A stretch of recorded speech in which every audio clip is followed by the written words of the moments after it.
Hello, this is Photography Gamer. Welcome back to the channel. Today I'm reviewing Curse of the Dead Gods for the PS4. The game is also available for the Nintendo Switch and Xbox One.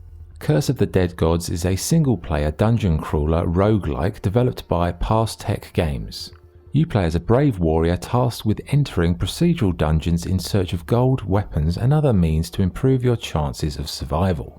So what is the game like to play? Well, there's no long prologue here. You're straight into the action as you explore the dark corridors filled with hostile enemies, traps and darkness. I have to say the game deals with combat in a very effortless way, which makes the combat a real delight to behold. You've got a variety of attack slots which vary depending on your loadout, whether you're using a flintlock pistol, one-handed blade or two-handed weaponry. Enemy attacks can be parried. You can effortlessly roll out of danger, but you have to manage these actions with your available stamina. Charge attacks, timed correctly, can devastate your foes, and it's got a really nice balance between attack and defense, making almost all combat scenarios a joy to play. If you string attacks together, you will get greed kills, which give you more loot, from gold to the precious skulls or jade rings. Darkness and light affects your character, so use your torch wisely. There are fire pits spread through the rooms, but they are destructible, so it's a fine balancing act between attack, lighting the rooms up and managing your stamina. The game does feature interesting modifiers that can alter these conditions though. These modifiers are referred to as curses, which manifest themselves as your corruption reaches a critical point. The deeper you delve into the dungeon, the more corruption you carry, and toward the end of a run, you'll really be up against it with multiple curses burdening your poor adventurer. It is a very well thought out system, and it does make each run feel slightly different, even though most dungeons geographically felt almost identical. To counter the corruption, you can obtain blessings from the religious altars throughout the levels, but they do come at a cost, whether that be gold or blood. Nothing comes for free in Curse of the Dead Gods, and it's a balancing act again between all of these factors, whether you succeed or you fail. Dungeons are broken down into rooms, with each having a certain benefit stated on the dungeon map, so it's up to you to choose your path whether you want health, gold, weapons or blessings. All dungeons end in a boss fight, and I'd say these fights are well balanced. They don't feel too difficult, but that's not to say you're not going to be in for a challenge, because you've got to have to deal with all the curses that are on you at that time. Once the run ends, whether you succeed or you fail, you will end up in the underworld. This is like a hub where you manage your blessings, unlock new weaponry, prepare starting loadouts, or purchase divine favors. But again, these things are not free. You've got to use crystal skulls, jade rings, and other currency to purchase these things. So it is a game that requires you to embrace the grind, as it does take quite a while to unlock high quality gear, but perseverance is the key. Okay, so let's talk about the level design. The game adopts a staple roguelike procedural structure, but this is one of the most disappointing parts of the game.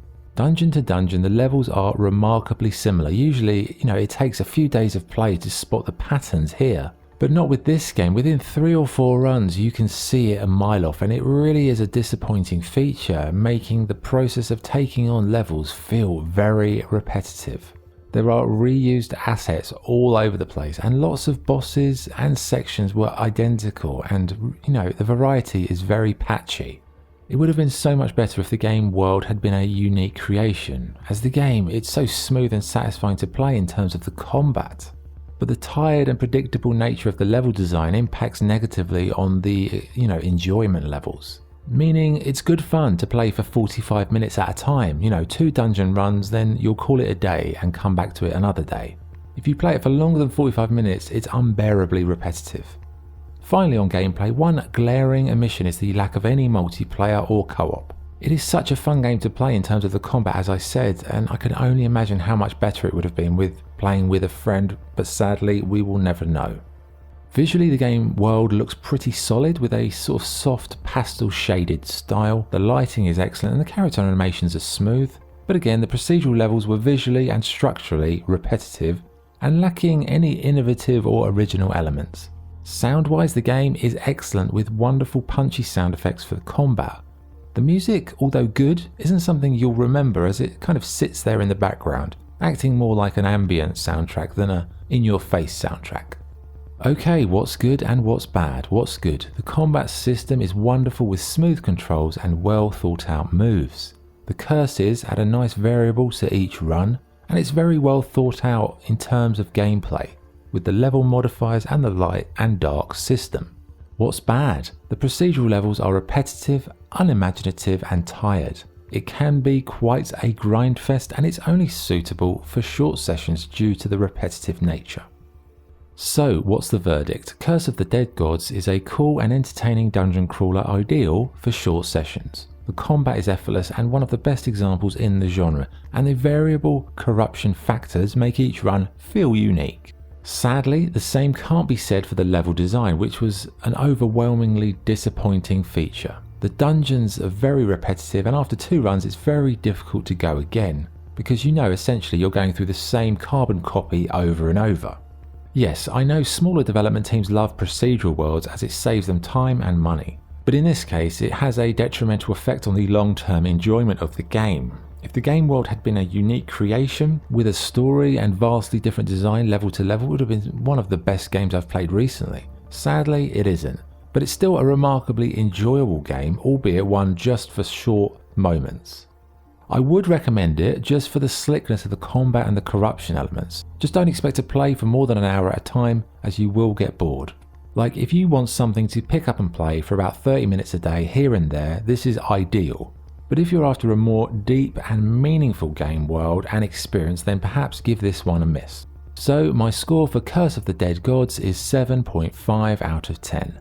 Okay, that was the review. Thank you for watching. If you enjoyed the video, please like and subscribe. This is Photography Gamer, signing off. Thank you.